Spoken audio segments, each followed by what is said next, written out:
Hola familia y amigos, bendiciones en el nombre poderoso de Jesús. Mi nombre es Elmer Arana, soy apologeta católico y soy miembro del movimiento misionero Juan 23.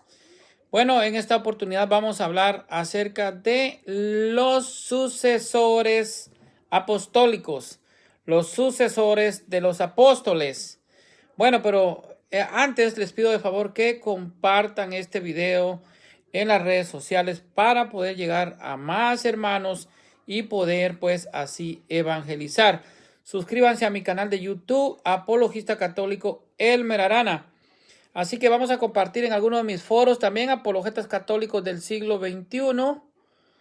Y bueno, otros foros que vamos a estar compartiendo también esta enseñanza del día de hoy. Pues dicen algunos hermanos, tanto evangélicos como católicos, que ya no hay apóstoles en este tiempo, pero eso es mentira, porque los sucesores de los apóstoles, los legítimos sucesores apostólicos, hoy en día, pues son los obispos de nuestra Santa Madre Iglesia. Así que los sucesores de los apóstoles son los obispos, los arzobispos, los cardenales y pues el sumo pontífice en su servicio apostólico a la Iglesia de Jesucristo, que es pues la Santa Madre Iglesia Católica.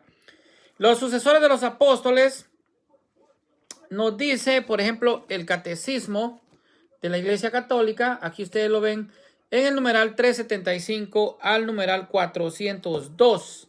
Aquí nos va a dar una definición de qué es un obispo. Entonces, por ejemplo, nos dice qué es un obispo. Un obispo de la Iglesia Católica es un sucesor de alguno de los 12 apóstoles de Jesucristo y tiene a su cargo una porción del pueblo de Dios denominada diócesis.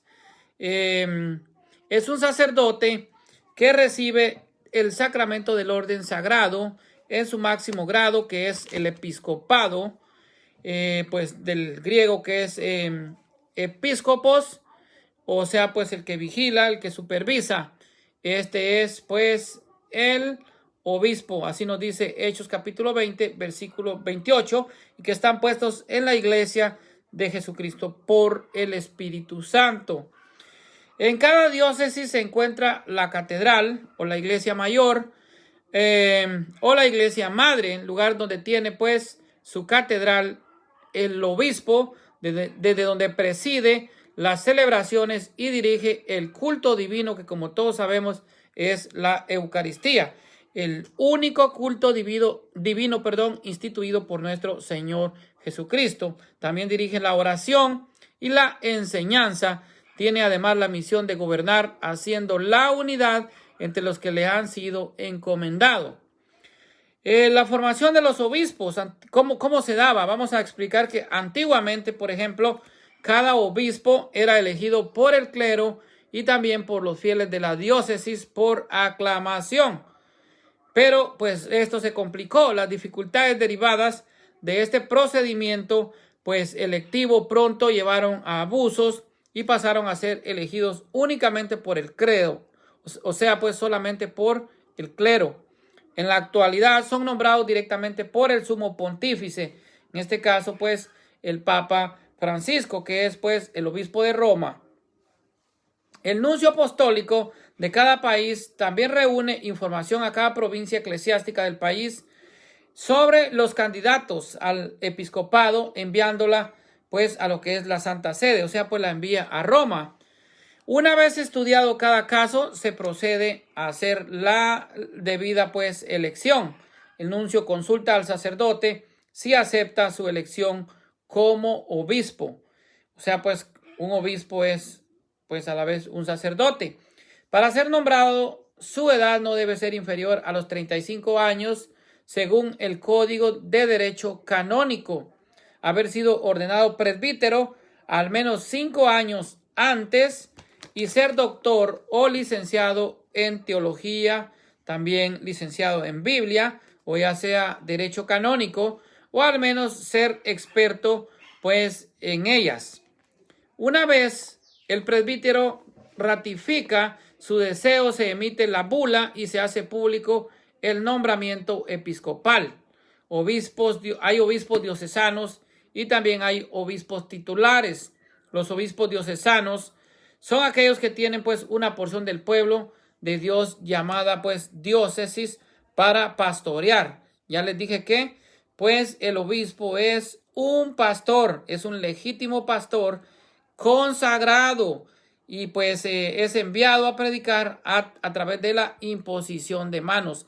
Y está en la iglesia, como ya dije en Hechos 27, puesto por el Espíritu Santo. Dice pues para pastorear la iglesia, o sea, son los pastores legítimos de la iglesia, para pastorear la iglesia que Dios mismo compró con la sangre de su propio Hijo. Así dice Hechos de los Apóstoles, capítulo 20, versículo 28. Los obispos son aquellos a los cuales se les adjudica una diócesis antigua, ya pues desaparecida, y colaboran con los obispos titulares, ya sea como obispos coadjutores u obispos auxiliares. Lo mismo pasa con los obispos de la curia romana. Los obispos titulares, hay obispos auxiliares y también hay obispos coadjutores. Esto dice pues el numeral 401 del Catecismo de la Iglesia, el numeral 403 de la Iglesia Católica hasta el numeral 411. Ahí nos explica pues quiénes son los obispos titulares. Y dice que los obispos titulares, los obispos auxiliares son los que ayudan al obispo de la diócesis, y los coadjutores, los que ayudándole, preparándose, lo sucederán. O sea, pues están ahí pues en la lista de que pueden ser los sucesores del obispo titular. Los vicarios generales y episcopales, esto lo va a encontrar usted también en el Catecismo de la Iglesia Católica, en el numeral 475 al numeral 481 del Catecismo de la Iglesia Católica. Y nos dice que estos vicarios ayudan al obispo en el servicio de su diócesis y son nombrados por él. Duran en el cargo mientras dure el obispo en el gobierno de la diócesis, o sea, pues removidos también por el propio obispo titular.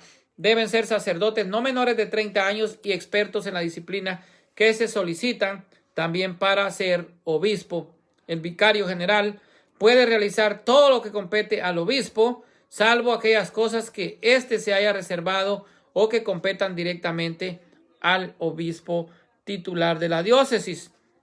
Él o los vicarios episcopales tienen las mismas atribuciones que el vicario general, pero solamente para aquella región o porción de fieles, determinado rito o agrupación o asunto que les haya sido asignado por el obispo diocesano. Las reuniones de los obispos, esto usted lo va a encontrar en el Catecismo de la Iglesia Católica del numeral 336 al 341, el 342, 348, el 439 y el numeral 446 del Catecismo de la Iglesia Católica. Todos ellos forman el colegio episcopal y se reúnen para mejor trabajar pastoralmente en provincias eclesiásticas y en conferencias episcopales nacionales e internacionales. Por ejemplo, el CELAM, Consejo Episcopal Latinoamericano. Para tratar ciertos temas son convocados en sínodos y ejecutan su rol en forma eminente cuando participan en los concilios, que pueden ser, hay concilios particulares, también provinciales, los obispos de la misma provincia eclesiástica, o también están los plenarios, los obispos de la misma conferencia episcopal, y también están ecuménicos, y también están los universales. O sea, pues así está la división de estos concilios. Y la conferencia episcopal. La conferencia episcopal es una institución de carácter permanente que consiste en la asamblea de los obispos de una nación o territorio determinado. O sea, pues está hablando de un país que ejercen unidos algunas funciones pastorales respecto de los fieles de su territorio para promover el mayor bien de la iglesia. Proporciona a los hombres, sobre todo mediante formas y modos de apostolado convenientemente acomodados a las peculiares circunstancias de tiempo y lugar. O sea, estamos hablando de geografía, de un lugar geográfico. En este caso, pues, estamos hablando de un país. Podríamos citar como, por ejemplo, Colombia o también Argentina. Por el derecho mismo pertenecen a la conferencia episcopal todos los obispos diocesanos del territorio y quienes se les equiparan. O sea, estoy hablando pues siempre de un país. Esto es pues lo que forma lo que es la conferencia episcopal de cada país. Así también como los obispos coadjutores, los obispos auxiliares y también los demás obispos titulares que por encargo de la Santa Sede o de la conferencia episcopal del lugar cumplen una función peculiar en el mismo territorio. Puede pues ser invitados también los ordinarios de otro rito, solo con voto consultivo, o a no ser que los estatus de la conferencia episcopal determinen pues algo diferente, o sea, determinen otra cosa. Las conferencias episcopales tienen una larga existencia como entidades informales, pero fueron establecidas como cuerpos formales por el Concilio Vaticano II, el Christus Dominus 38, e implementadas por el Papa Pablo VI en el año 1966 en un motu proprio Ecclesiae Sanctae. La operación, autoridad y responsabilidad de las conferencias episcopales está generalmente gobernada por el Código de Derecho Canónico. Eso pues está en los cánones del 447 al 459 del Código de Derecho Canónico. La naturaleza de las conferencias episcopales y su autoridad magisterial fueron clarificadas por el Papa Juan Pablo II en el año 1998, también en un motu proprio Apostolos Suos. Así se llamaba pues este motu propio de el Papa San Juan Pablo II. Como todos sabemos, ahora pues él es un santo de nuestra Santa Madre Iglesia Católica. En noviembre del año 2007 existían 113 conferencias episcopales de rito latino. Solo estoy hablando del rito latino. La indumentaria episcopal, lo que usan. O sea, pues, ¿qué es lo que usa realmente? Pues los episcopales. O sea, pues la conferencia episcopal, los obispos de la conferencia episcopal. Me estoy refiriendo a ellos, no me estoy refiriendo a grupos episcopales de algunas sectas que hay por ahí, que vienen pues de algunas iglesias protestantes históricas. No, estoy hablando de la iglesia católica. Voy a hablar entonces de la indumentaria, o sea pues lo que visten, cómo se visten, y algunos pues también podríamos decir ornamentos litúrgicos o pues las vestiduras sacerdotales que utilizan pues los episcopales. Por ejemplo, el báculo. ¿Qué es el báculo? Es una especie de cayado que llevan los obispos como signo de su función de pastor. O sea, pues como la función pastoral. Eso ustedes ven, por ejemplo, en la imagen de Jesús, el buen pastor. Jesús con una oveja, pero tiene un báculo. El báculo pastoral viene usándose como distintivo del oficio de los obispos desde el siglo VII, por lo menos como consta por testimonio de San Isidoro de Sevilla. Pero es creíble que ya desde el siglo IV lo llevaran algunos obispos con dicho significado, según lo manifiesta algún texto de escritores de la época. Pero ¿cómo está compuesto? Constan por lo común de dos partes distintas y separables que a menudo son de material diferente una de otra, pues a saber, el palo o el asta,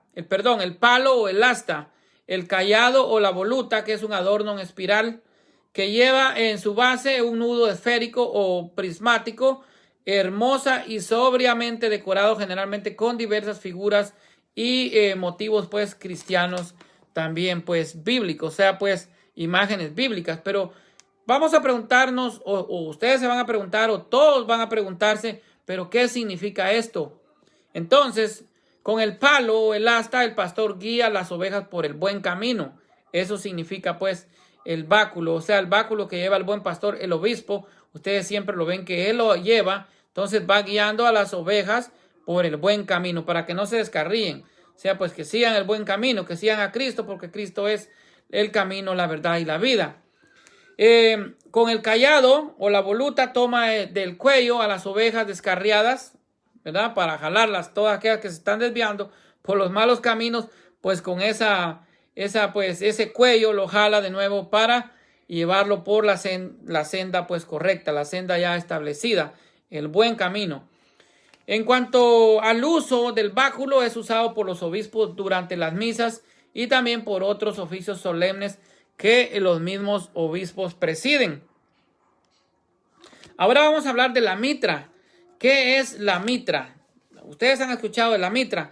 Pues la mitra también es una prenda con que pues los cardenales o también los arzobispos y los propios obispos cubren y adornan su cabeza. O sea, pues en la parte de la cabeza, en las funciones pues del ministerio apostólico. O sea, pues del ministerio apostólico de Jesucristo.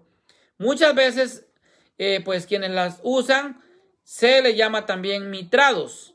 Consiste en una especie de gorro en forma de bonete alto, en forma cónica, redondeada y abierta con una hendidura en el centro, bellamente adornado, del que cuelgan por detrás de dos cintas en la parte de atrás de la cabeza de tela llamadas ínfulas, o también símbolos de su dignidad y también de autoridad, porque recordemos pues que el obispo es el que tiene la autoridad dada por Jesucristo a los mismos apóstoles.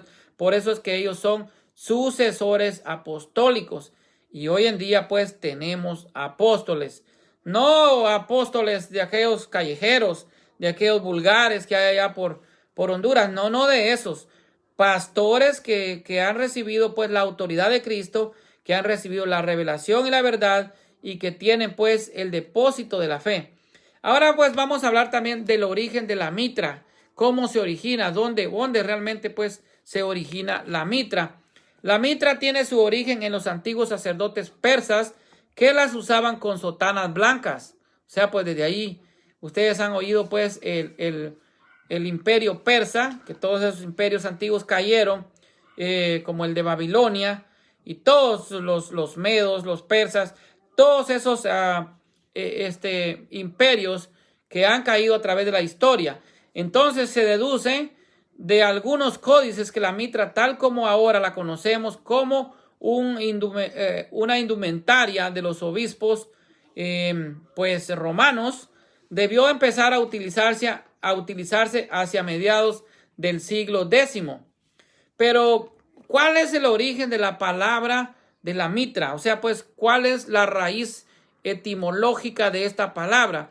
Vamos a explicar qué significa, de dónde viene. Esta palabra, fíjese bien, como muchas palabras vienen de latín.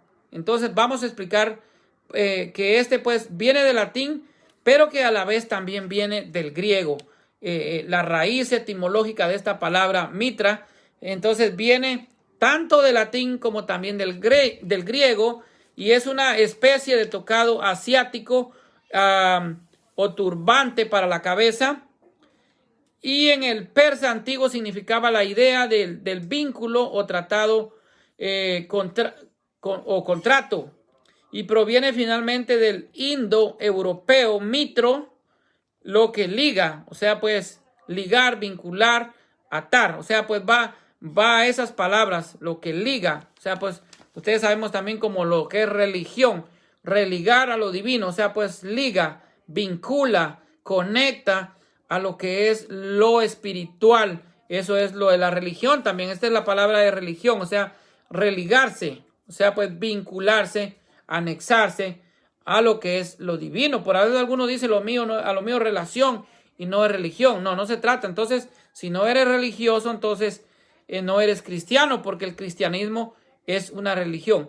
Entonces, esto del mitro, pues también significa algo a lo que liga, ligar, vincular, atar. Esto es lo que pues significa pues la palabra.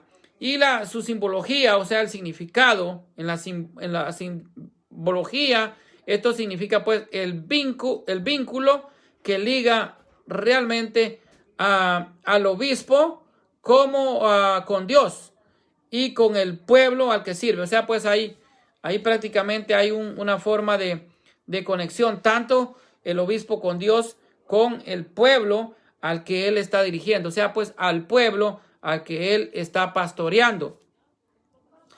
Ya dijimos que en Hechos 20:28 dice que los obispos son pastores de la iglesia puestos por el Espíritu Santo. Pero entonces, ¿qué significa la mitra? Vamos a ver qué significa la mitra. La mitra significa insignia característica del obispo en su calidad de pontífice entre su pueblo y Dios. Representa, según Santo Tomás, la ciencia de los dos testamentos, simbolizado por las dos hojas que reside en él y que él interpreta para su iglesia. Por eso es la importancia de lo que es pues se me va la palabra ahorita, pero el colegio apostólico de la iglesia, o sea, el magisterio de la iglesia, porque interpreta la Biblia, así como en el Antiguo Testamento eran los sacerdotes levitas, los que pues la cátedra de Moisés, que tenía que interpretar lo que era la Torah de los judíos. Igualmente ahora tenemos la cátedra de Pedro, que es el que interpreta la Biblia, una Biblia que fue hecha por la misma Iglesia Católica. Ahora bien, la oración de imposición del pontífice romano ve en la mitra, de acuerdo con la interpretación citada, la imagen del escudo con que defiende el pastor a los fieles, con la fuerza de ambos testamentos contra el mal que realmente pues acecha a las ovejas, en este caso al pueblo al que el pastor está guiando por el buen camino. O sea, pues en este caso el obispo, que es el legítimo pastor, el supervisor en lo que es la iglesia de nuestro Señor Jesucristo. Ahora vamos a hablar también de lo que es el solideo. Como toda palabra tiene un origen etimológico, también vamos a ver de dónde viene y cuál es la etimología de el solideo. El solideo, igual que la mitra, también viene del latín y significa pues solus y deo, que quiere decir solo Dios. Eso significa el solideo, solo Dios. Y viene pues la palabra, su raíz etimológica viene del latín, que significa solus y deo, o sea, solo Dios. Pero, ¿qué es? ¿Qué es el solideo? Es un gorro de tela a modo de casquete que usa más que todo pues el papa. Ustedes han visto a los papas que utilizan un gorro pues en modo de casquete, y también usan los cardenales, pero también lo usan los obispos. El que usa el papa es de color blanco, el que usan los cardenales es de color rojo y el que usan los obispos es de color violeta. O sea, pues tenemos el blanco, el rojo y el violeta. Hay tres colores, por eso se distingue también las jerarquías. Esto es bien importante saberlo. Ahora bien, el uso, vamos a hablar del uso de lo que es pues el solideo. Solo se lo quitan ante Dios. Óigase bien, solo se lo quitan ante Dios. Solus Deo, del latín, como ya dijimos, solo Dios. Es decir, ante el Santísimo Sacramento. Cuando va pues al Santísimo Sacramento del altar, únicamente ahí se lo puede quitar. O durante la misa, desde el prefacio hasta después de la comunión, o en la misma lectura del Evangelio. O sea, pues hay otras formas que puede ser durante la misa, desde el prefacio hasta después de la comunión. O también en la lectura del Evangelio, también se lo puede quitar. Por eso dice solo Dios.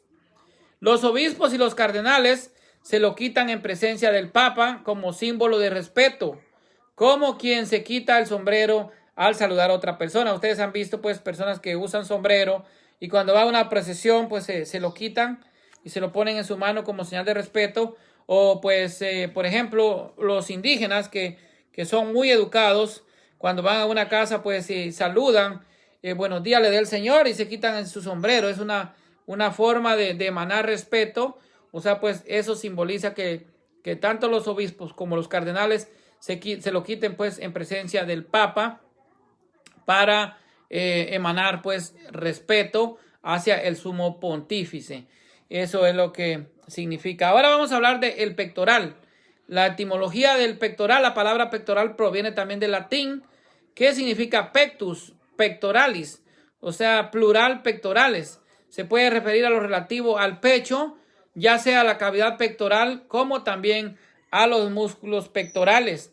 La pectoral es la cruz que los obispos, también los cardenales e incluso el mismo Papa llevan sobre el pecho como signo exterior de que llevan en el corazón y cargan con ella cada día, pues como pide Jesucristo. El que quiera seguirme, pues se niega a sí mismo, tome su cruz y sígame. Es lo que Jesucristo dice. Es de madera o metal y se sostiene con una candenilla colgando del cuello. Antiguamente solían ser relicarios en forma de cruz que contenían las reliquias de los mártires y también el anillo pastoral. Simboliza los desposorios místicos entre el obispo y la iglesia. Es el símbolo de su unión con la iglesia local, o sea, pues en este caso sería pues con la diócesis a la que sirve como pastor. Entonces ahí vemos que hay pues es como un matrimonio entre el sacerdote o el obispo con la iglesia, son inseparables. Ahora vamos a hablar de los arzobispos. ¿Quiénes son los arzobispos? Un arzobispo, la palabra arzobispo viene del griego que significa archiepiscopo, arche primero y episcopos significa supervisor. Es un miembro perteneciente al orden episcopal, pero que goza de un estatus superior al de los simples obispos. Generalmente están al frente de una diócesis particularmente importante, ya sea pues por su tamaño, su relevancia histórica o por ambas, llamadas arquidiócesis. Esto lo vemos más que todo como en ciudades grandes, como en Nueva York, en Washington, donde pues hay catedrales grandes y entonces pues son parte de lo que es la arquidiócesis por el tamaño de su población y todo eso. Cuando un obispo se convierte en arzobispo, no está siendo de ningún modo ordenado ni está recibiendo ningún sacramento. Está siendo consagrado para ese ministerio particular. O sea, pues particularmente está siendo elegido para ese ministerio. Un arzobispo no tiene por fuerza mayor poder que un obispo. Sin embargo, están a cargo de diócesis, pues, como ya dije, más prestigiosas, más grandes. Sea pues porque está en una ciudad grande y pues por lo tanto tienen una población mayor. O sea, pues por eso, pero no es que sean superiores a un obispo. También es un prelado que goza en virtud de la importancia de la arquidiócesis, de antiguos privilegios relacionados con su diócesis o de una decisión puramente, diríamos, del Papa, en este caso una decisión pontificia o de una dignidad superior a la de un pues simple obispo. Ahora vamos a ver también que tenemos los arzobispos metropolitanos. ¿Quiénes son estos? Pues su nombre lo dice, metrópoli, que viene pues de ciudad. De cualquier modo, pues muchos arzobispos también son pues arzobispos metropolitanos, o sea pues de la provincia eclesiástica en la que pues se localiza la arquidiócesis. El arzobispo metropolitano tiene autoridad sobre otros obispos de su provincia eclesiástica, llamadas sedes sufragáneas, los cuales se denominan obispos sufragáneos. A un arzobispo que no sea metropolitano o que no tenga territorio determinado se le llama arzobispo ad personam. La insignia del arzobispo. Su insignia es el palio, una banda de lana blanca adornada con cruces que va alrededor de su cuello con dos tiras que cuelgan una hacia adelante y la otra hacia atrás, significando la oveja que carga el pastor. Eso significa la oveja que carga el pastor. Recordemos pues de que el obispo es el que guía a las ovejas por el buen camino. Ahora vamos a hablar también de la jurisdicción, porque tienen cierta jurisdicción, no solo, pues diríamos espiritual, sino también una jurisdicción geográfica. O sea, pues está hablando de tanto el punto geográfico como también de la jurisdicción pues espiritual. Entonces, la jurisdicción espiritual del arzobispo se llama, pues, como ya dije, arquidiócesis. Aquellos arzobispos que sean también metropolitanos tienen el deber de organizar la cooperación, pues tanto la pastoral, la catequesis, la litúrgica, también la misionera, dentro de lo que es la arquidiócesis. Entre la diócesis que forman con la suya, pues una provincia eclesiástica, aunque propiamente estamos hablando, pues que no tienen autoridad sobre otras diócesis, pues ajenas a la de ellos propiamente diciendo, o sea, pues a la suya, diríamos. Ahora bien, el arzobispo y el primado. Ciertos arzobispos metropolitanos gozan igualmente del título de primado, el cual les garantiza además cierta preeminencia sobre otras provincias eclesiásticas. El arzobispo primado tiene autoridad no solo sobre los obispos de su propia provincia, como también el metropolitano, sino que también sobre cierto número de provincias, tales como las que se encuentran dentro de una iglesia nacional. Muchas veces en la actualidad pueden resultar un título puramente simbólico, desprovisto de toda jurisdicción. Ahora vamos a hablar del tiempo de la duración, porque pues también pues hay un tiempo, ¿verdad?, en el nombramiento de lo que es pues el arzobispo. Entonces, el nombramiento del arzobispo es de por vida, incluyendo pues quienes no gobiernan una arquidiócesis definida o una arquidiócesis determinada. Ahora vamos a hablar también del palio arzobispal. ¿Qué es el palio arzobispal y de dónde viene? Pues la palabra, pues hablando siempre de la raíz etimológica de la palabra, también viene del latín, que significa pallium, palia, o también significa manta. Es un ornamento del Papa y también de los arzobispos metropolitanos. Tiene también la forma de una faja circular que carga sobre los hombros alrededor del cuello y de la cual pues penden ante el pecho y la espalda dos tiras rectangulares, todo de lana blanca, destacándose sobre ella pues cruces de seda. Suele también adornarse con 3 clavos metálicos que recuerdan los clavos de la pasión de Cristo. Simboliza la oveja que va sobre los hombros del buen pastor. El palio se confecciona con lana de corderitos bendecido por el Papa en la fiesta de Santa Inés, que como todos sabemos pues es en enero. La fecha creo que es 20 o es 21 de enero de cada año en una capilla del Palacio pues apostólico. Esto sería pues en Roma. El emblema de Santa Inés es un cordero por la similitud de su nombre, en latín agnes, con la palabra cordero en latín, que es agnus.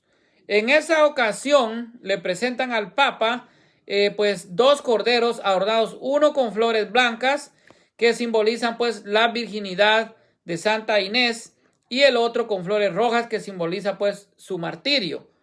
Luego los corderos son llevados a la Basílica de Santa Inés en la Vía Nomentana en Roma, donde está enterrada la santa, y son criados por los padres trapenses de la abadía de las 3 Fuentes.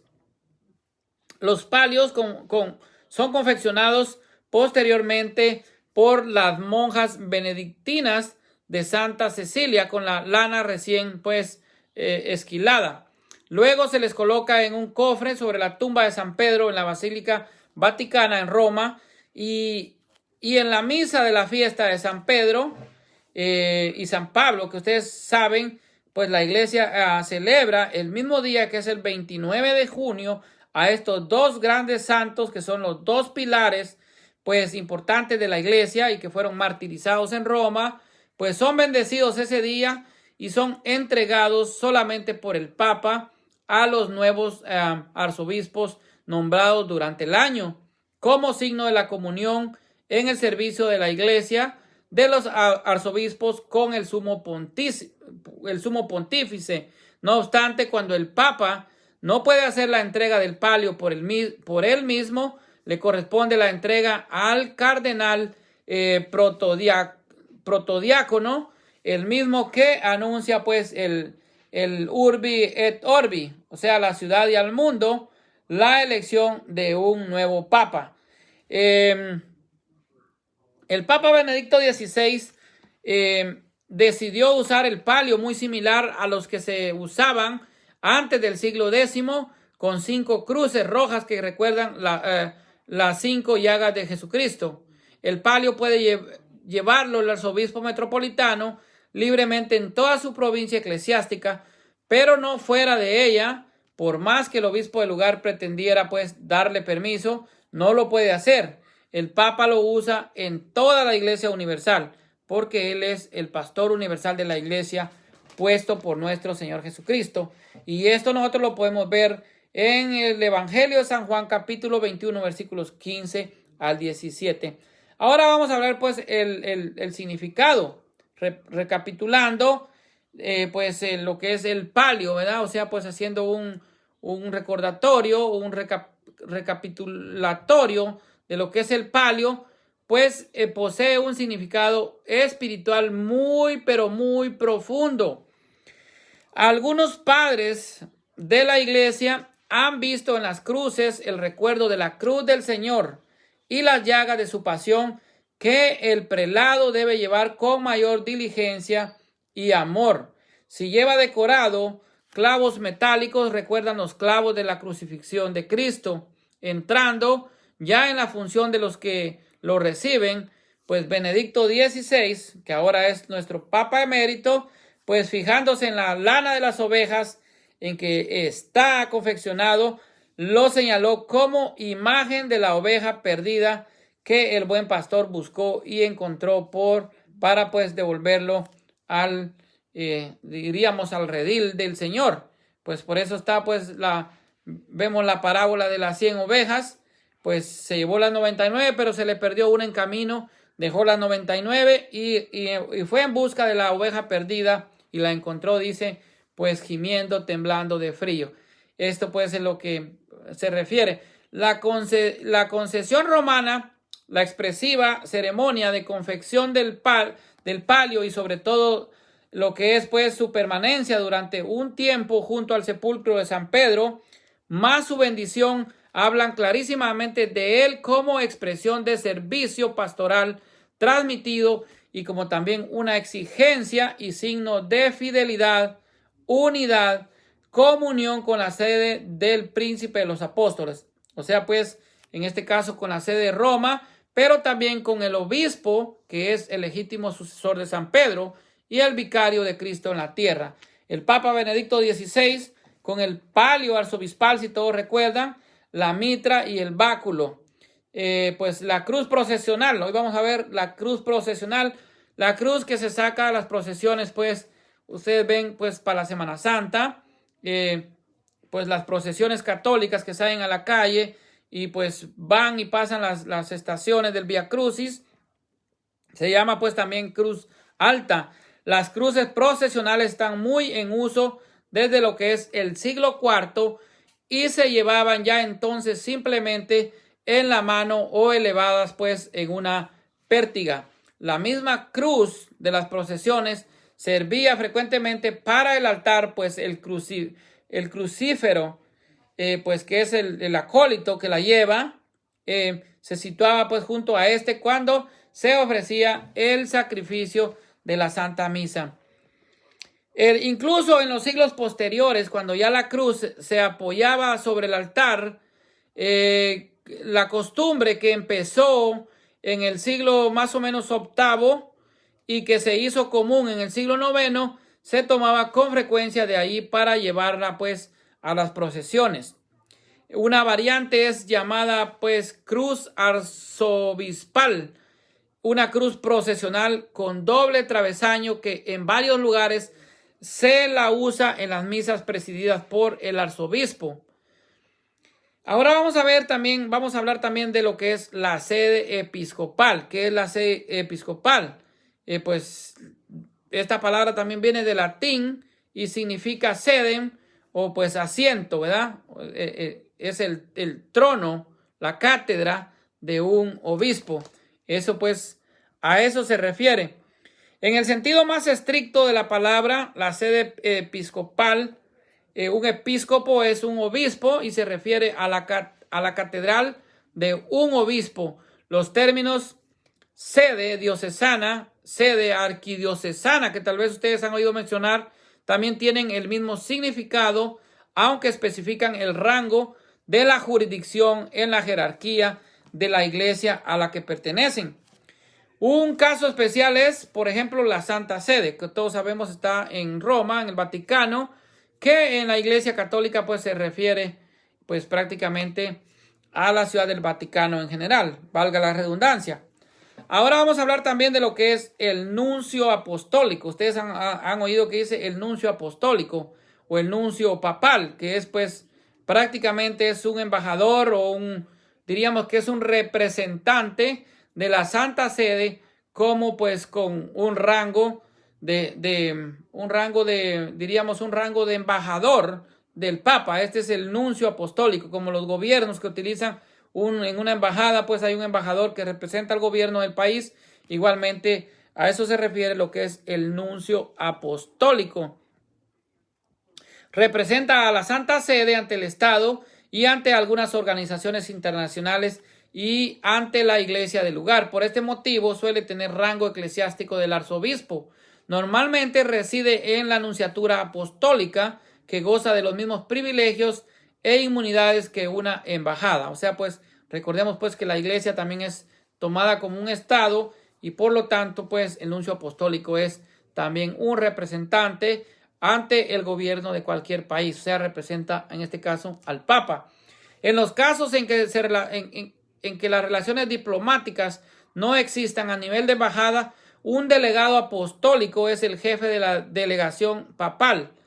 En ese caso, solo representan a la Santa Sede ante la iglesia local, o sea, ante la iglesia del lugar. Pero en muchos países, el nuncio papal tiene por estar así establecido en el concordato precedencia protocolar sobre el resto de los embajadores. Es el decano del cuerpo diplomático y tiene una preeminencia honorífica sobre los demás embajadores. O sea, ese privilegio tiene pues lo que es el nuncio apostólico. Los cardenales, que también los va a encontrar en el numeral 349 al 359 del Catecismo de la Iglesia Católica. Pero vamos a ver quiénes son los cardenales en la iglesia. Bueno, los cardenales pertenecen al clero de Roma y ayudan al Papa en el gobierno servicial de la iglesia. Toda la iglesia universal, aunque estén diseminados por el mundo y tengan pues distinto origen étnico, cultural y nacional. No importa si son morenos, si son blancos, no importa la raza, si son indígenas, no importa, porque pues aquí sí que no, Dios es para todos y pues así que no importa que ellos tengan pues un distinto origen étnico. La etimología de la palabra, vamos a ver la etimología de la palabra cardenal. Si vamos a lo que es pues el origen de la palabra, o sea, la raíz etimológica de la palabra, esta viene también del latín. Como vemos, todo viene del latín, pues todo viene de Roma, que es pues la lengua oficial de Roma, ¿verdad? Entonces viene de lo que es cardinis, que significa bisagra, y como las virtudes cardinales, que son las virtudes bisagras, así como la puerta gira alrededor de las bisagras, del mismo modo el edificio de las virtudes gira alrededor de las 4 virtudes cardinales, como los puntos cardinales alrededor de los cuales gira el universo. Todos sabemos los 4 puntos cardinales, ¿verdad? Sabemos dónde está el norte, el sur, el este, el oeste. Entonces se refiere más que todo pues a los puntos cardinales, pues a los que gira pues una puerta, ¿verdad? Entonces ahí amarra esto. Con referencia a los cardenales, ellos son las bisagras alrededor de las cuales gira todo el edificio, la iglesia, en torno a su pastor universal, que en este caso pues es el Papa, en torno pues a Jesucristo. Jesucristo es el pastor universal de la iglesia, sí, pero que viene a ser pues la cabeza de la iglesia, como dice Colosenses 1:18, pero que a la vez no es visible, pero que tenemos una cabeza visible que es el vicario de Cristo, que en este caso pues es el obispo de Roma, ¿verdad? En cuanto a lo que es la incardinación, eso lo va a encontrar en el Catecismo de la Iglesia Católica en el numeral 350, que es la incardinación. Por su sola elección quedan incorporados al clero de Roma y por ello son colaboradores inmediatos del romano pontífice, o sea, del Papa, ya sea en la curia romana como en las congregaciones romanas, para los obispos, para el clero, para la vida consagrada, para los laicos, para las relaciones ecuménicas y para todo, o sea, pues para todo en general, ayudando así al Santo Padre en el gobierno servicial de la Iglesia Católica, o sea, la Iglesia Universal. Ahora, ¿cómo se da la elección? El numeral 351 del Catecismo de la Iglesia nos dice que para su nombramiento, según el Código de Derecho Canónico, se eligen valores destacados por su sabiduría, o sea, pues la doctrina, costumbres, que es la coherencia de vida, la piedad, que es la oración, la relación experiencial que tengan con Dios, la prudencia, que es el buen actuar de ellos, el discernimiento, las decisiones acertadas que ellos han tomado. Se toma todo eso como un parámetro de medición para poder pues elegirlos. A veces el Papa se reserva en el corazón impectore el nombramiento de algún cardenal. Esto puede obedecer a motivos, por ejemplo, de que su divulgación pueda poner en peligro su vida o a la iglesia que está bajo su cuidado, principalmente en lugares donde ésta es pues perseguida. Sabemos que, por ejemplo, en África y en otros lugares pues del Medio Oriente, pues la iglesia es perseguida, ¿verdad? Uno dice, pues asesinan a los cristianos, pero todos los cristianos que asesinan o matan, pues son católicos, así como los mártires de la iglesia, que han sido millones a través de 2000 años, que han dado la vida por la fe en Jesucristo. Así que este cardenal, al tener pues este tipo de persecución, comienza a tener pues sus deberes y también sus derechos como tal, el día en que es divulgado su nombre, pero su precedencia y antigüedad se remontan al momento en que el Santo Padre creó cardenales y se guardó su nombre en el corazón, que quiere decir pues impectore. Ahora vamos a hablar de la residencia. Si no tienen una diócesis asignada a su cargo y trabajan en la curia o en las congregaciones romanas ayudando al Papa o el gobierno de la Iglesia Universal, deben residir en el Vaticano. Estando fuera de su diócesis, no depende de los obispos diocesanos para su pues actuación, ni deben pedirle permiso a estos. Bueno, por último, creo que para terminar y no hacerlo largo, vamos a hablar un poquito pues del anillo. Cómo los obispos estos llevan un anillo, signo de su desposorio con su iglesia, o sea, el casamiento, la unión que hay entre pues el sacerdote y la iglesia, porque hay un matrimonio inseparable y esa es la señal. El sacerdote pues se casa con la iglesia, o sea, con Cristo, y pues la iglesia es el cuerpo de Cristo y lógicamente Cristo es la cabeza de la iglesia. Hay un matrimonio entre el sacerdote, entre el obispo y la iglesia, con toda la iglesia, incluyendo su cabeza, obviamente, ¿verdad? Entonces, por lo tanto, toda la iglesia universal, al ser Roma la cabeza de las iglesias particulares, la diócesis, que son la porción más chica, pues en que se dividen las iglesias para su administración y gobierno.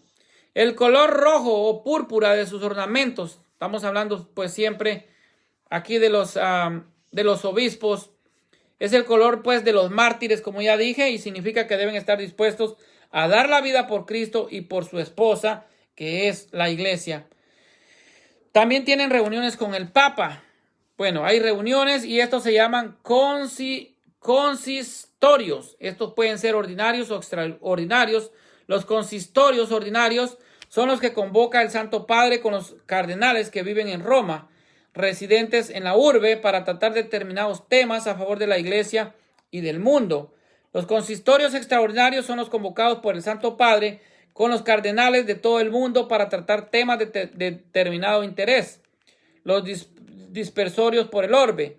Estos, al recibir la convocatoria, deben acudir inmediatamente. Ahora viene el conclave, y esto es bien importante que les diga, porque aquí pues el conclave significa literalmente con llave, o sea, conclavis de latín, con llave. Hace referencia a una antigua leyenda por la cual los italianos, cansados de que los cardenales vivieran en Roma sin llegar a la elección del sumo pontífice fallecido, decidieron encerrarlos con llave. O sea, pues les echaron llave.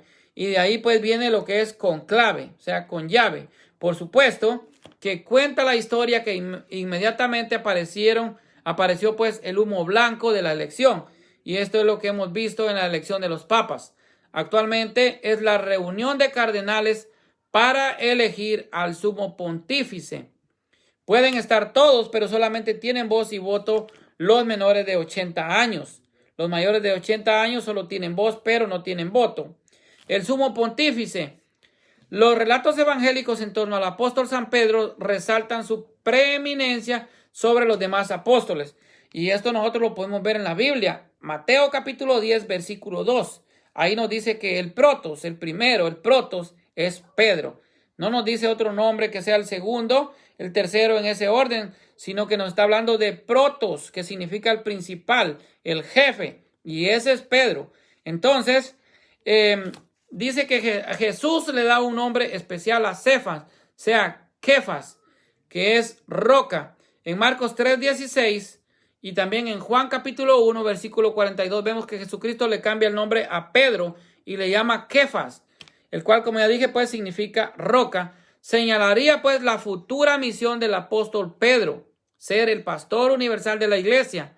Además, en los listados de los apóstoles, los evangelistas siempre lo nombran primer lugar, a pesar de no haber sido el primero en recibir la llamada de Jesús, incluso utilizando el título el primero. Mateo capítulo 10, el primero, el protos, la palabra protos, eso significa el jefe, o sea, pues el principal, el jefe de todos, el principal de todos. Y con todo el pasaje, el pasaje clave es Mateo 16, 13 al 20, donde Jesús más adelante hace entrega a Pedro las llaves del reino de los cielos y se refiere como la roca sobre la cual fundaría su iglesia. Luego de la resurrección, Jesús nuevamente lo menciona su papel: apacienta mis corderos y apacienta mis ovejas. Juan capítulo 21, versículos 15 al 17, donde apacentar en términos bíblicos es gobernar. Como vemos pues Hechos capítulo 20, versículo 28, que yo les he venido mencionando.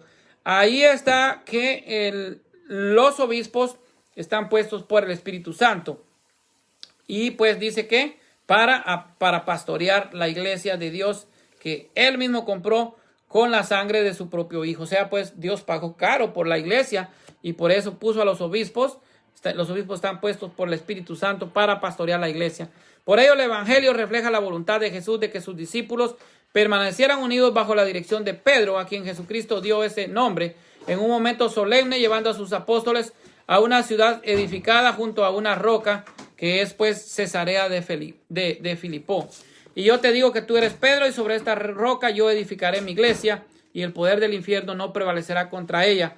A ti te daré las llaves del reino de los cielos, y todo lo que ates sobre la tierra será también atado en los cielos, y todo lo que desates sobre la tierra será también desatado en los cielos. Mateo capítulo 16, versículos 13 al 20. La interpretación más común de los padres de esta metáfora es la predicación de Pedro, el cual abrió el reino de los cielos a los judíos en Hechos capítulo 2, después de la venida de pues el Espíritu Santo en Pentecostés, y pues también a los gentiles en Hechos capítulo 10.